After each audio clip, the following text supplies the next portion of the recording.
नमस्कार, मैं हूँ आशुतोष और आप देख रहे हैं हमारा विशेष कार्यक्रम सीएम कौन। हमारा वो कार्यक्रम जिसमें हम जिस राज्य में चुनाव होता है उसकी माइक्रो एनालिसिस करने की कोशिश करते हैं, उसके मुद्दों की पड़ताल करते हैं, किन-किन क्षेत्रों में कौन-कौन सी पार्टी उसका क्या असर है, उस बारे में जानने की कोशिश करते हैं और दर्शकों को बताने की कोशिश करते हैं। साथ ही साथ जो पुराने चुनाव हुए उनके मद्देनज़र वर्तमान राजनीति को, वर्तमान चुनावी समीकरण को परखने की भी कोशिश करते हैं।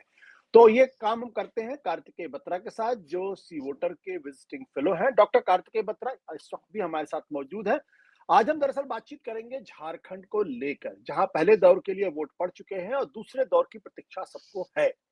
झारखंड में क्या होगा? बहुत छोटा-सा राज्य है, सिर्फ 81 सीटें हैं, लेकिन उसके बावजूद लोगों की नज़रें लगी हुई हैं। हालाँकि उतनी नज़रें नहीं लगी हुई हैं, जितना कि महाराष्ट्र के ऊपर लगी हुई, जहाँ 288 सीटें हैं।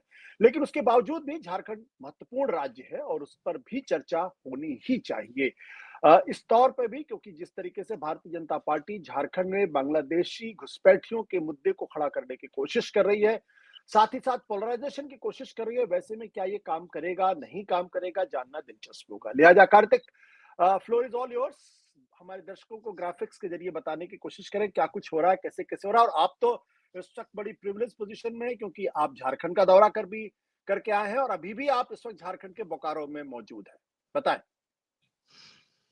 धन्यवाद सर।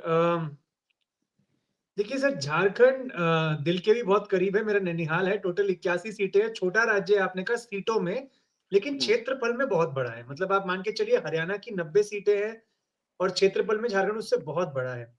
हम्म, तो 24 जिले हैं, 81 सीटें, इसमें से 37 आरक्षित है क्योंकि ये एक ट्राइबल राज्य माना जाता है। तो ये 37 में से 28 सीटें जो हैं वो हम्म, एसटी रिजर्व्ड हैं और 9 सीटें जो हैं वो एससी रिजर्व्ड हैं। अ, अब हम अगर रीजन्स की बात करें, झारखंड को हम 5 रीजन्स में बाँटते हैं। इसमें नॉर्थ वेस्ट का जो इलाका है, जो बिहार से लगता है, उसे पलामू डिवीज़न कहते हैं। जो सेंट्रल नॉर्थ है, उसे नॉर्थ छोटानागपुर कहते हैं और जो नॉर्थ ईस्ट है, उसे हम कहते हैं संथाल परगना। ये सब बिहार से लगते हैं ऊपर में। फिर हम साउथ में आते हैं तो 2 इलाके लगते हैं। एक साउथ छोटानागपुर जिसमें रांची भी आता है और एक कोल्हान डिवीज़न जिसमें जमशेदपुर, चाईबासा वगैरह आता है। तो आप हम जब ट्राइबल पॉपुलेशन की बात करते हैं, तो ये साउथ में और नॉर्थ ईस्ट में ज़्यादा है। मेरा मतलब है संथाल परगना, साउथ छोटा नागपुर और कोल्हान में। पलामू और नॉर्थ छोटा नागपुर में ट्राइबल पॉपुलेशन कम हो जाती है।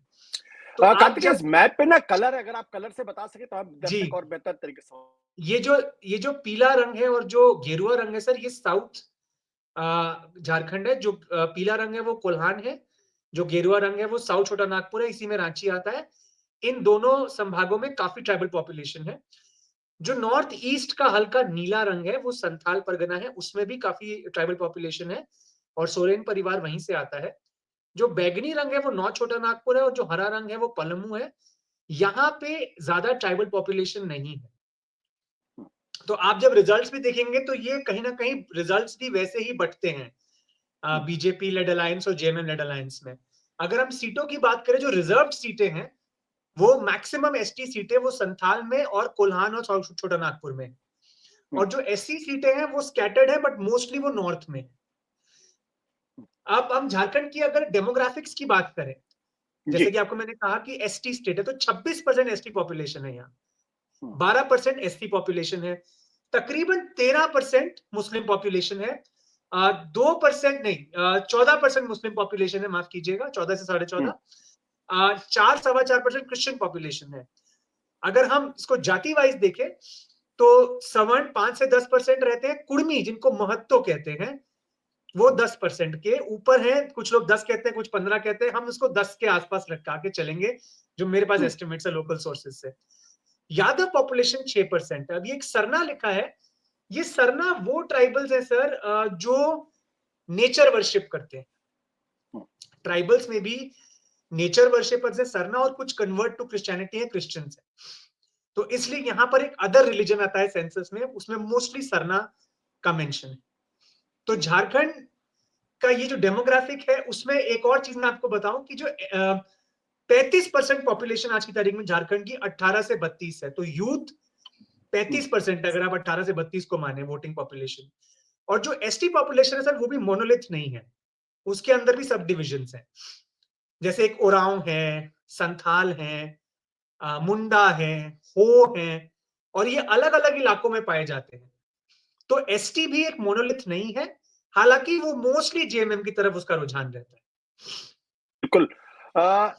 दो चीजें बड़ी महत्वपूर्ण हुई है। पहली बात तो ये हुई है कि चुनाव के पहले, यानी जब लोकसभा का चुनाव हो रहा था, तो वहां के मुख्यमंत्री हेमंत सोरेन को गिरफ्तार किया गया था और काफी समय तक वो जेल में रहे थे। हालांकि वो वक्त भी था जब अरविंद केजरीवाल को भी दिल्ली में अरेस्ट किया गया था, लेकिन अरविंद केजरीवाल की गिरफ्तारी पर काफी हंगामा हुआ था। हेमंत सोरेन की गिरफ्तारी पर उतना हंगामा नहीं हो पाया था।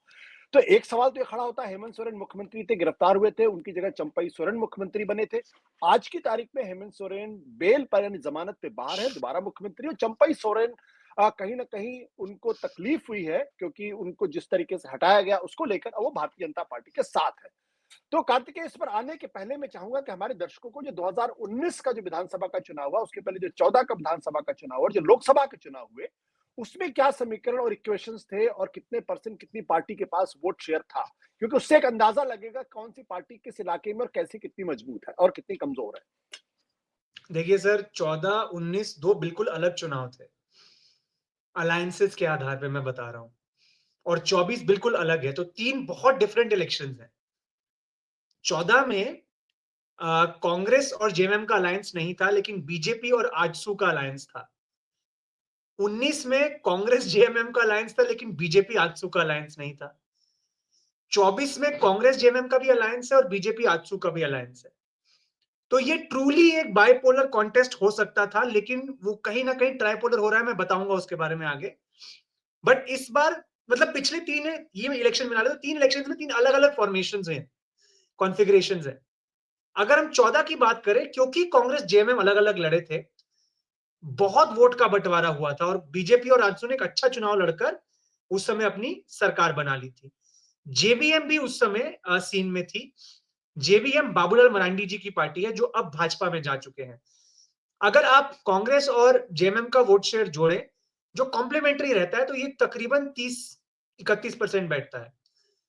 बीजेपी का आप अपने आप 31 है, लेकिन आप कन्वर्जन देखिए, जेएमएम कांग्रेस 31% वोट लाके केवल 24 सीटें ला पाई, और बीजेपी 31% वोट लाके 37 सीटें लाई, क्योंकि वोट का कन्वर्जन सीटों में अच्छा था उस बार बीजेपी और जी। आजसू के अलायंस की वजह से। आजसू, मैं बता दूं, सुदेश महतो की पार्टी है। महतो, जैसे कि मैंने कहा, यहाँ के कुर्मी होते हैं, जो यूपी में इसको हम कुर्मी कहते हैं। यादव भी यहाँ होते हैं, उनको गोप कहते हैं, तो नाम अलग है बट तकरीबन कास्ट वही है। और जेवीएम ये एक और ट्राइबल आइडेंटिटी की पार्टी थी, जो अब नहीं है, अब उनका विलय बीजेपी में हो गया है। ये थी 14 की बात, जिसमें रघुबर दास मुख्यमंत्री बनते हैं, नॉन ट्राइबल मुख्यमंत्री झारखंड के पहले। उनके पूरे 5 साल होते हैं, पहले ऐसे मुख्यमंत्री, if I am not wrong, जो पूरे 5 साल झारखंड में पूरे करते हैं। फिर सर 19 के लोकसभा चुनाव के बाद ऐसा लगता है कि फिर से सफाया हो जाएगा जेएमएम कांग्रेस का, क्योंकि बीजेपी और अलायंस 14 में 12 सीटें लाते हैं लोकसभा में। होता कुछ और है इस बार, एक एंटी बीजेपी लहर होती है, क्योंकि रघुबर दास ने काम काफी किया, हम्म। लेकिन एक सेंस ऑफ एरोगेंस लोगों को लगा, लीडर्स के आपस में डिसएंचेंटमेंट। आपको याद होगा, उनके खुद के लीडर उनके खिलाफ खड़े हो गए, सरयू राय, हम्म। हम्म। और उन्होंने कई लीडर्स को रबिंग द रॉन्ग वे जिसे कहते हैं वो किया। हम्म। आजसू से भी अलायंस टूट गया। तो जब आजसू से अलायंस टूटा, तो बीजेपी को वो प्रॉब्लम हुई जो पिछली बार जेएमएम को हुई थी, और अब जेएमएम कांग्रेस साथ में थे। तो अब आप कन्वर्जन देखिए, जेएमएम कांग्रेस 31-32% वोट लाके 46 सीटें लाती है, बीजेपी 33% वोट लाके 25 सीटें लाती है, क्योंकि वो कहीं ना कहीं वो वोट इफेक्टिवली कन्वर्ट नहीं हो पाया सीट में। आजसू केवल 2 पे रह जाती है, और जेवीएम अब 3 पे। जेवीएम का जो वोट शेयर 10% था, वो 5.5 पे आ जाता है। ऐसे में हेमंत सोरेन की सरकार बनती है, और ये भी पूरे 5 साल करती है, एक्सेप्ट के बीच में जब हेमंत सोरेन जेल जाते हैं तो चंपई सोरेन आते हैं। और उसमें स्मार्ट चीज ये होती है कि हेमंत सोरेन खुद संथाल परगना से हैं, वो चंपई सोरेन को लाते हैं, तो वो कोल्हान से आते हैं, तो एक नए रीजन को रिप्रेजेंटेटिवनेस कहीं ना कहीं रिप्रेजेंटेशन मिल जाती है। और ऐसे में लोकसभा में कल्पना सोरेन और चंपई सोरेन के चेहरे पर, कल्पना सोरेन एक नई लीडर बनकर उभरती हैं। इंडिया अलायंस 5 सीटें, सारी ट्राइबल लोकसभा सीटें, और बीजेपी लेड अलायंस 9 सीटें लाता है। ये मतलब इंडिया अलायंस के लिए 2 से 5 बड़ी इंप्रूवमेंट है और एनडीए के मार्जिन भी कम होते हैं। लेकिन सर इस इलेक्शन में एक नई शक्ति का उभार होता है जिसे हम कहते हैं JKLM, जो कि जयराम महतो की पार्टी, वो भी एक कुर्मी लीडर है लेकिन यूथ लीडर माने जाते हैं। तो वो भी एक अच्छा वोट शेयर लाते हैं कई सीटों पर और वो डेंट करते हैं दोनों साइड। हालांकि वो सीट नहीं ला पाते, तो उनका भी इंपॉर्टेंस अब इस चुनाव में बनेगा, मैं आगे समझाऊंगा। तो ये था 14 और 19 का पूरा की जो पूरी कहानी थी। काफी एक बड़ी दिलचस्प बात मैं आपको बताता हूं कि जो JVM है, झारखंड विकास मोर्चा, उनके नेता बाबूलाल मरांडी, मुझे अच्छी तरीके से याद है कि अटल बिहारी वाजपेयी की सरकार थी, 1998 का चुनाव उन्होंने जीता था, सरकार बनाई थी। तो उन दिनों हम आम आदमी, उस वक्त उन दिनों हम आज तक हुआ करते, तो आज तक दूरदर्शन पे 20 मिनट का प्रोग्राम बनाता था। तो आज तक का कॉम्पिटेंट हाउस कनॉट प्लेस पे दफ्तर था और एक आदमी जो है वहां एक कोने में बैठा हुआ था। काफी 3-4 घंटे हो गए, तो मेरी बड़ी दिलचस्पी हुई कौन आदमी क्यों बैठा हुआ है, इतनी देर से बैठे, चुपचाप बिल्कुल शांत, किसी से बात भी नहीं कर रहे। तो हमारे मित्र सुप्री प्रसाद, जो दरअसल इस वक्त आज तक के डायरेक्टर न्यूज है, तो मैंने उनसे पूछा, मैंने कहा सुप्री ये कौन आदमी है? बोले इनका नाम है बाबूलाल मरांडी। मैंने कहा क्या करते हैं, यहाँ क्यों बैठे? बोले नहीं, अभी ये लोकसभा का चुनाव जीत कर आए हैं। तो मैंने कहा अच्छा, तो चुपचाप क्यों बैठे? बोले नहीं, ऐसे ही बैठे हुए, हमसे मिलने के लिए आए हुए हैं, अब मैं काम में बिजी हूँ, तो फिर अब बात तो नहीं हो पाएगी, लेकिन फिर हम यहाँ से निकल के घर जाएंगे और खाना वाना खाएंगे। मैंने कहा चलो बहुत अच्छी बात है। तो मैंने भी गया, मैंने भी थोड़ी बातचीत की, दुमका से आते थे। कुछ दिनों के बाद मैंने देखा कि अटल बिहारी वाजपेयी की कैबिनेट बनी और उसमें Babulal Marandi minister of state बन गए। फिर कुछ दिनों के बाद अब मैंने ये देखा कि झारखंड स्टेट बना और उसके चीफ मिनिस्टर हो गए बाबूलाल मरांडी। तो मुझे वो चेहरा कभी भूलता ही नहीं कि कोने में एक आदमी चुपचाप बैठा हुआ है और कुछ दिनों के बाद वो आदमी सेंटर में मिनिस्टर बन जाता है, फिर मुख्यमंत्री बन जाते हैं, फिर झारखंड की पॉलिटिक्स में काफी इंपॉर्टेंट रोल प्ले करते हैं। उनकी बीजेपी से ज्यादा पटती नहीं है, क्योंकि अर्जुन मुंडा का उभार होता है और बाबूलाल मरांडी पार्टी छोड़ देते हैं, फिर अपनी नई पार्टी फ्लोट करते हैं।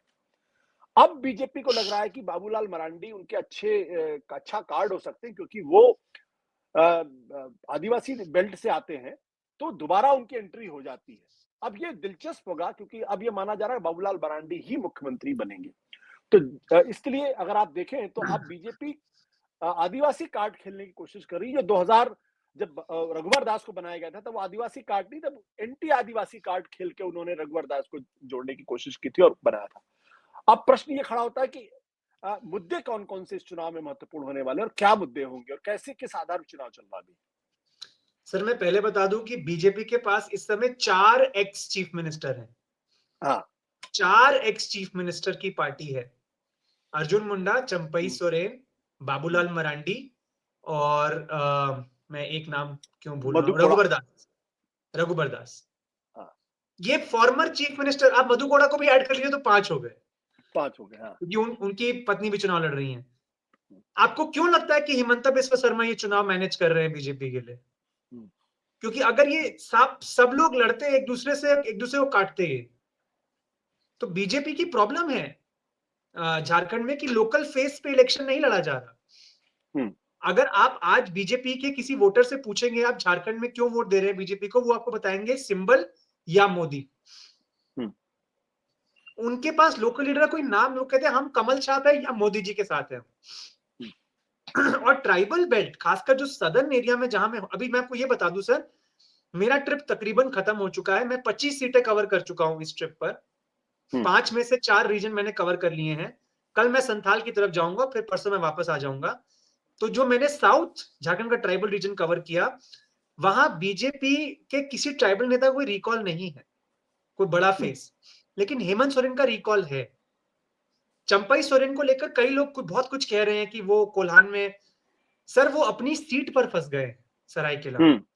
क्योंकि प्रॉब्लम क्या हुई है, ये बहुत इंटरेस्टिंग है दर्शकों के लिए जो पॉलिटिक्स के स्टूडेंट हैं। Tribal voters, lot of them जो अनएजुकेटेड है, वो सिंबल पे वोट करते हैं। चंपई सोरेन के अपने वोटर तो रहे होंगे, लेकिन जो उनके सिंबल पे वोट करने वाले थे, क्या वो उनके साथ भाजपा जाएंगे? ये बहुत बड़ा सवाल है आज की तारीख में। हम अगर बात करें रघुबर दास की जो बहू है, वो झारखंड जमशेदपुर से चुनाव लड़ रही हैं, गीता कोड़ा चुनाव लड़ रही हैं जगन्नाथपुर से, लेकिन इनका कोई रिकॉल नहीं है इन फेसेस का। अर्जुन मुंडा का भी कोई ज्यादा रिकॉल नहीं है, और बाबूलाल मरांडी का तो बिल्कुल भी नहीं है उस साउथ के इलाके में, ट्राइबल में।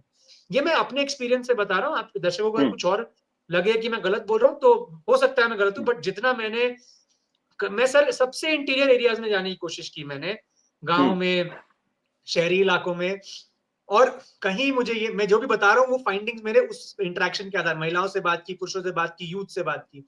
आपने कहा मुद्दे, आशुतोष सर सबसे नाराज मैं इस बात को लेकर हूँ, सबसे दुखी मैं इस बात को लेकर हूँ कि हम स्टूडियो में चुनाव को चटकारे लेकर एनालाइज करते हैं, वोटिंग होती है, काउंटिंग देखते हैं, फील्ड पर बहुत ही सैड चुनाव है ये, उदासीनता भरा चुनाव है, मतलब लोगों में कोई एक्साइटमेंट नहीं है मेजॉरिटी एरियाज में, क्योंकि वो कहते हैं कि कोई भी एमएलए आए हमारा काम कोई ज्यादा लोग नहीं करते, खासकर पुरुष ये कहते हैं, कहते हैं कि आएंगे शक्ल दिखा के चले जाएंगे। बहुत कम ऐसे एमएलए हैं जिनके बारे में सुनता हूँ कि खड़े रहते हैं हमारे साथ।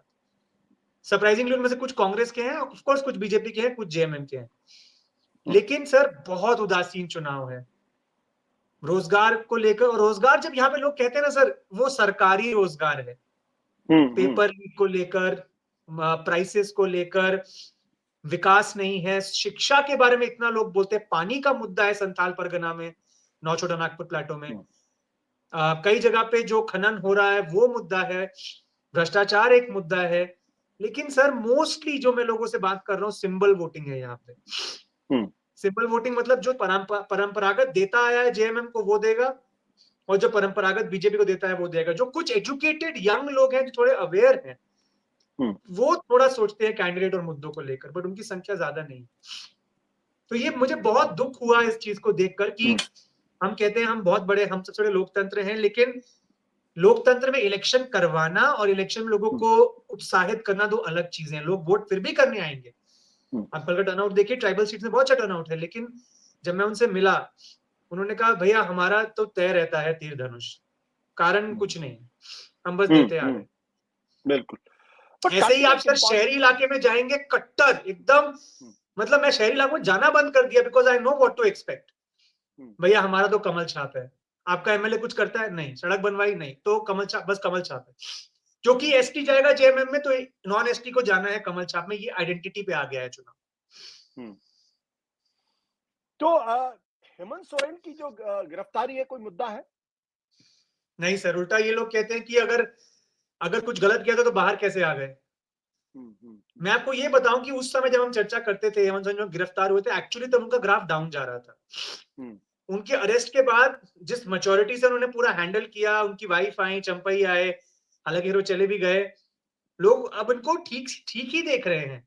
और आखिर में आके इन्होंने 2-3 ऐसी स्कीम्स लागू की हैं जो बीजेपी के वोटर से आप कहेंगे तो बोलेंगे ये चुनावी गिमिक है, लेकिन जो जेएमएम का वोटर है वो इससे बहुत खुश है। मैया सम्मान योजना, फ्री बिजली, केसीसी का वेवर जो क्रेडिट कार्ड का, हालांकि मैं खुद फ्रीबीज को लेकर मेरे कुछ अपने रिजर्वेशन है, लेकिन ये चल रहा है। और खासकर उन महिलाओं के लिए जो इतनी गरीबी में रहती हैं जंगल वाले एरियाज में, उनके लिए 1000 रुपए बहुत बड़ी रकम है। और इस वजह से सर मेरे हिसाब से जेएमएम का इस बार का स्विंग वोटर है नॉन एसटी गरीब महिलाएं, क्योंकि एसटी महिलाएं वैसे भी कंसोलिडेटेड हैं। तो जो नॉन एसटी गरीब महिलाएं हैं जो बीजेपी को जाती, क्या वो इन्फ्लुएंस होंगी? और मैंने देखा है हो रही है। वहीं बीजेपी के पास जो कार्ड है वो उनकी आइडियोलॉजी है हिंदुत्व की, खासकर जो पलमू नौ छोटा नागपुर के इलाके में, और संथाल में वो कैप्चर करने की कोशिश कर रहे हैं वोट्स बांग्लादेश के मुद्दे पर, इनफिल्ट्रेशन के मुद्दे पर। बट उसका कोई ग्राउंड पे उसका कोई टेकर है बांग्लादेश के? सर मेरा अभी वहां पे लिमिटेड हुआ है, लेकिन जितना हुआ है उनके अपने वोटर में है। आज मैं मिला उनके अपने वोटर्स में, उन्होंने मुझे बताया कारण ये है कि पाकुड़ में इनफिल्ट्रेशन हो रहा है, हालांकि वो पाकुड़ में नहीं रहते, बट उन्होंने सुना है तो उनके लिए वो मुद्दा बन गया है। बट क्या ऐड कर रहा है, उसका वोट ऐड कर रहा अगर उनके अपने? सर मुझे लग नहीं रहा कि उससे स्विंग, देखिए मैं कल ट्राइबल इलाके में जाऊंगा संथाल के, तब पता चलेगा बेहतर, बट कोई स्विंग अभी तक हो रहा है उस वजह से मैंने नहीं देखा। लेकिन कोर वोटर उत्साहित हो रहा है बीजेपी का, तो अगर जो नहीं आना चाह रहा था बूथ पर या नाराज था एमएलए से, वो आएगा इस मुद्दे पर, मोदी जी के नाम पर। बट कार्तिक, एक इंटरेस्टिंग बात ये कि जो पिछला विधानसभा चुनाव हुआ था, इस बार हम देख रहे हैं कि जेवीएम यानी जो बाबूलाल मरांडी बीजेपी के साथ यस। मर्ज कर गए अपनी पार्टी के साथ, आजसू के साथ उनका गठबंधन है। तो अगर पेपर पर अगर आप देखें तो इस वक्त बीजेपी, जेवीएम और आजसू एक साथ मिलकर चुनाव लड़ रहे हैं। और पिछले विधानसभा के चुनाव में अगर आप देखें तो तकरीबन जो डेटा है उसके हिसाब से 8% वोट आजसू को मिला था और जेवीएम को 5% वोट मिला था। तो 8-5 13% वोट एक तरीके से थ्योरेटिकली, अरिथमेटिकली ऐड हो रहा नहीं है। नहीं, ये मैथ गलत है सर। यही बहुत अच्छा हाँ। सवाल आपने पूछा। हम्म, बीजेपी आजसू का वोट कॉम्प्लीमेंट्री है, हम्म, लेकिन जेवीएम का वोट एंटी बीजेपी था। ओके। तो एक्चुअली जेवीएम का फायदा जेएमएम वाले जो रणनीतिकार एक्सपेक्ट कर रहे हैं उनको मिलेगा। हम्म, हम्म, तो जिन भी सीटों में वो फंस रहे हैं वो जेवीएम को अपना वोट मान रहे हैं कि ये वापस हमारे पास आएगा, क्योंकि वो भी एक ट्राइबल पार्टी थी। तो ये बहुत अच्छा सवाल है कि जो रीअलाइनमेंट्स हुई हैं, उन रीअलाइनमेंट्स में आजसू बीजेपी तो साथ आए हैं, कांग्रेस जेएमएम पहले ही साथ थे, लेकिन जेवीएम का वोट भी कांग्रेस जेएमएम में जुड़ रहा है। ओके। तो अब आपका फाइनल क्या एनालिसिस निकल रहा 23 तारीख को नो के लिए? Predictions, absolutely no predictions. मैं ये सोच कर गया था प्रेडिक्शन नहीं करूंगा। मैं आपको ये बताता हूं सर कि एक्स फैक्टर्स, मैंने मैया सम्मान का बोला, दूसरा ये नहीं बोलूंगा तो बहुत नाइंसाफी होगी। यूथ बहुत नाराज है दोनों तरफ से। मतलब अगर यूथ जेएमएम का नाराज है तो वो मरे नहीं जा रहा बीजेपी को वोट देने का, एंड वाइस वर्सा। तो ऐसे में वो तीसरा विकल्प ढूंढ रहा है जो उसे नहीं मिल रहा, और जहां मिल रहा है जयराम महतो, यूथ बहुत एक्साइटेड है उनको लेकर। प्रॉब्लम उनकी ये है कि सबको पता है वो सरकार नहीं बनाएंगे, और उनका इन्फ्लुएंस साउथ छोटा नागपुर की कुछ सीटों पर और नॉर्थ छोटा नागपुर और संथाल के कुछ इलाके में। तो जहां यूथ को एक तीसरी ओपनिंग मिल रही है वो बहुत खुशी से जा रहा है, लेकिन वो ये भी समझता है कि इस बार शायद जयराम महतो इतनी सीटें ना ला पाए कि सरकार बने, तो हो सकता है वो आखिर में स्विच भी कर जाए वापस। बट उत्साह, मैं सर 22-23 सीटें घूमकर आखिर में जब डुमरी पहुंचा, जहां जयराम महतो खुद इलेक्शन लड़ रहे, ऐसा लग रहा था वहां इलेक्शन हो रहा है। अदरवाइज हर जगह बहुत डेड इलेक्शन था। वो खुद 2 सीटों से लड़ रहे हैं। आज मैं सीटों में होकर आया हूं, और एक सीट है बड़का गांव, वहां पर वो इन्फ्लुएंस कर रहे हैं चुनाव को। इधर में चंदन क्यारी एक सीट है बोकारो डिस्ट्रिक्ट में, वहां पे वो चीजों को इन्फ्लुएंस कर रहे हैं। रांची के पास एक सीट है तमाड़, वहां पे इन्फ्लुएंस कर रहे हैं। खरसवा में इन्फ्लुएंस कर रहे हैं। तो ये कई सीटों पे इन्फ्लुएंस कर रहे हैं। कुछ सीटें जीत भी सकते हैं, जेन्युइन चांस है। लेकिन सबसे बड़ा जो टेक अवे है कि अगर चुनाव के काउंटिंग के दिन बीजेपी की या हेमंत सोरेन की अच्छी बहुमत आ जाती है, अगर कोई मुझे बोलेगा इनकी सुनामी है या वेव है, तो मैं उनसे हाथ जोड़ के बोलूंगा ये बिल्कुल गलत निष्कर्ष है। सबने मुझे कहा, जो कोर वोटर थे, मेजॉरिटी ने सर, कि मजबूरी का वोट है भैया, यहां नहीं देंगे तो कहां देंगे। एसटी ने बोला जेएमएम को, और बीजेपी के कोर वोटर ने बोला बीजेपी के बारे में। बहुत कम है जगह दिखा जहां पे उत्साह से वोट हो रहा है। वोट की प्रक्रिया है, करनी है, इस वजह से वोट हो रहा है। चलिए कार्तिकेय, आपने बहुत अच्छी जानकारी और नई तरीके की जानकारी हमारे दर्शकों को दी। बहुत बहुत शुक्रिया। 23 तारीख को नतीजे आएंगे तो एक फिर उस पर चर्चा होगी कार्तिकेय के साथ ही। बहुत बहुत शुक्रिया। थैंक यू, धन्यवाद।